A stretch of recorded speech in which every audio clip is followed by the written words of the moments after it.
A nova colonização da África não chegou com exércitos, chegou com empréstimos. A China não invadiu países africanos com tanques, como fizeram os europeus. Ela chegou com sorrisos, contratos bilionários, palavras como amizade, cooperação e parceria estratégica. Mas no subsolo dessas palavras doces, mora uma engenharia fria e brutal de dominação. E o mais perverso, a África está vendendo seu futuro e chamando isso de desenvolvimento. Cada ponte que a China constrói em território africano não é um símbolo de progresso, é um corredor logístico, é um canal de escoamento, é uma rota projetada milimetricamente para retirar do continente tudo o que ele tem de mais valioso: minérios, petróleo, gás, madeira, alimentos e até dados. E tudo isso financiado com empréstimos envenenados, aqueles que parecem um presente no início, mas enterram os países em dívidas impagáveis. Você já parou para pensar por que quase todo projeto chinês na África envolve infraestrutura, estradas, ferrovias, dutos, siderúrgicas? Não é por acaso. A China está montando uma rede de logística exclusiva para servir aos interesses chineses e não aos africanos. Os chineses não fazem isso por generosidade. Eles não constroem para conectar pessoas. Eles constroem para extrair.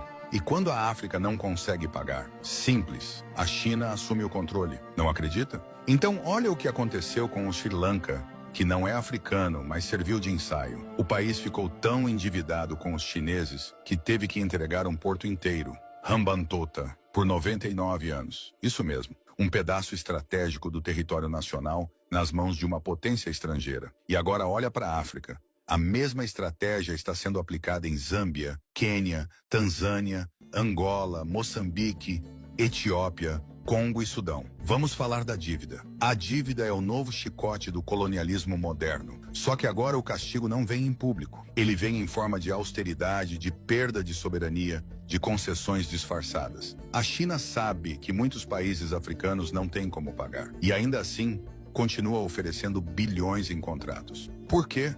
Porque o plano nunca foi receber o dinheiro de volta. O plano sempre foi outro: garantir acesso irrestrito a recursos estratégicos. E para isso, a dívida é a chave. Vamos ser claros: quando um país pobre aceita um empréstimo bilionário, sem transparência, sem estudo de impacto, sem aprovação popular, esse empréstimo não é uma ajuda, é uma armadilha. E quando o pagamento não vem, o que a China exige em troca? Controle de minas, concessões exclusivas em portos, participação em telecomunicações, extração de petróleo com isenção, terras agricultáveis em larga escala. Isso não é ganha-ganha. Isso é exploração disfarçada de parceria. E quem fiscaliza esses contratos? Ninguém. Quase todos os acordos entre China e países africanos são firmados sem debate público, sem divulgação dos termos e com cláusulas que favorecem unicamente os interesses chineses. Os próprios cidadãos africanos não sabem quanto o país está devendo, nem o prazo, nem a taxa,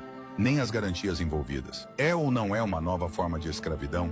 Você trabalha, você entrega, você sangra, mas quem leva tudo é um parceiro que nem fala sua língua, nem respeita seu povo, nem acredita nos seus valores. E ainda assim, posa de aliado, com sorriso, tapinha nas costas e reunião de cúpula em Beijing.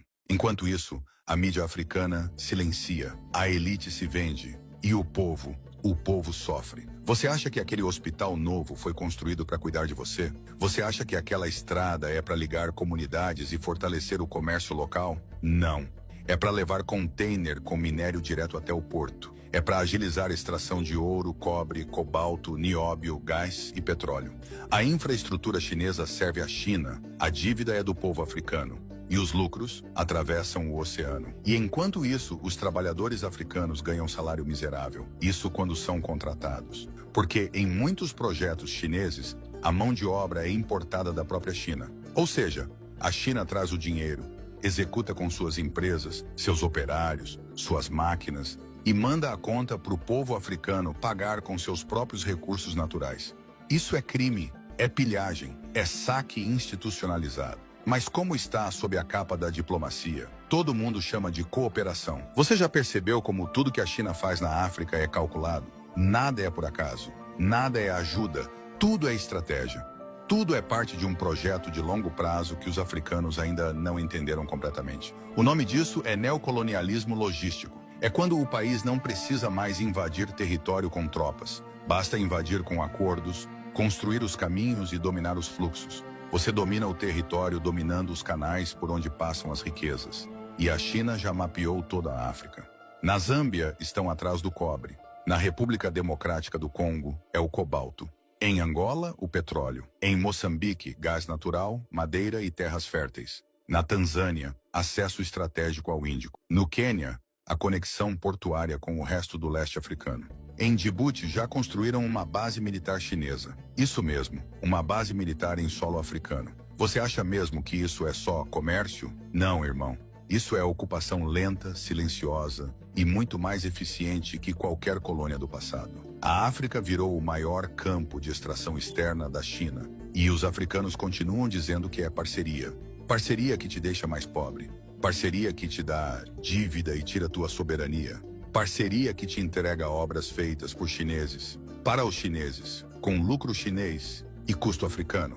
Acorda. Vamos falar da narrativa. A manipulação da linguagem é parte essencial do golpe. Eles não dizem que vieram dominar. Dizem que vieram ajudar. Não falam em dívida. Falam em financiamento para desenvolvimento. Não falam em saque. Falam em acesso a mercados. Não falam em exploração. Falam em cooperação sul-sul.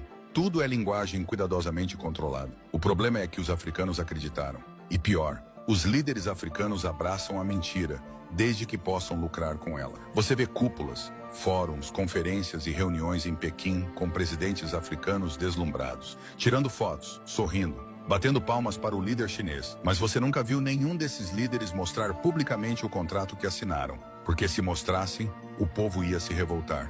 Você sabe qual é a jogada mais perversa? A China oferece empréstimos sem interferência política. Ao contrário do FMI e do Banco Mundial, que exigem reformas, regras e prestação de contas, a China entrega o dinheiro sem cobrar nada, oficialmente.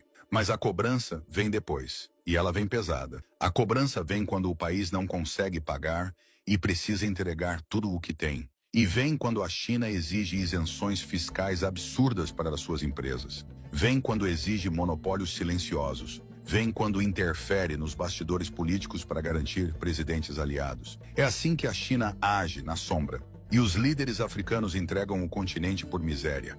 Aceitam propina, fecham acordos no escuro, negociam concessões de 30, 50, 70 anos, vendem reservas naturais por valores que nem pagam o prejuízo ambiental causado pela exploração. E o povo? O povo fica com os buracos nas estradas, com as cidades sem saneamento, com a juventude desempregada, com as escolas sem teto. Mas o minério, esse já está nos navios a caminho de Xangai.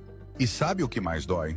É ver africanos defendendo a China nas redes sociais, dizendo que os chineses nos ajudam mais do que os europeus. Mas não é porque os europeus foram canalhas que os chineses são santos. Trocar de colono não é libertação. Trocar de mestre não é independência. Trocar o chicote pelo contrato não é liberdade. Você quer se livrar do Ocidente? Então aprenda a se proteger do Oriente também.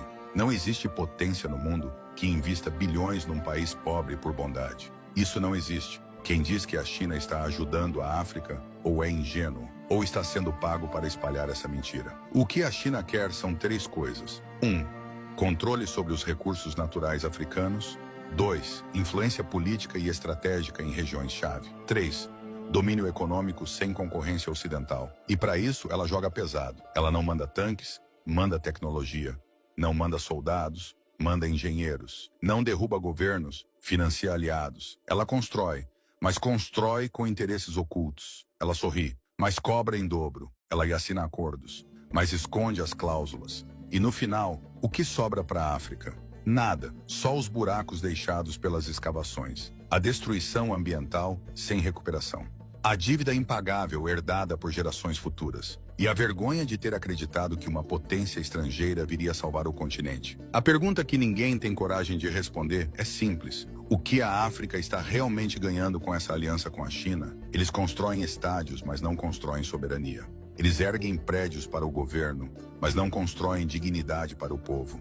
Eles oferecem bilhões, mas com amarras invisíveis. Eles falam de irmandade, mas agem com frieza imperial. A África está sendo usada. E o mais grave, está aceitando ser usada. Tudo isso seria menos ofensivo se ao menos houvesse reciprocidade. Mas não há. Tente abrir uma empresa africana na China. Você será esmagado pela burocracia. Tente exportar seu cacau, sua madeira, seu gado sem